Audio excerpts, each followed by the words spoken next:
X square minus x minus 12 সমান 0 সমীকরণের মূলদ্বয় নিচের কোনটি? এখানে আমাদের মূলদ্বয় বা সমীকরণের মান বের করতে হবে। সমীকরণটি দেওয়া আছে x square minus x minus 12 সমান 0, x square minus 4x plus 3x minus 12, অর্থাৎ আমরা মিডিল টার্ম করলাম।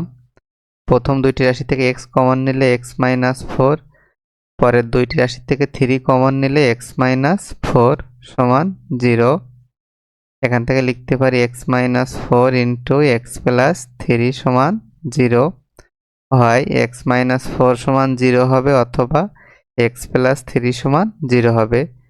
তাহলে এখান থেকে x এর মান পাবো 4, ডান দিকে x এর মান পাবো মাইনাস 3, অর্থাৎ আমরা x এর একটি মান হবে 4, অন্যটি হবে মাইনাস 3। 4, মাইনাস 3 আমাদের অপশানে ঘ নম্বর অপশানে আছে।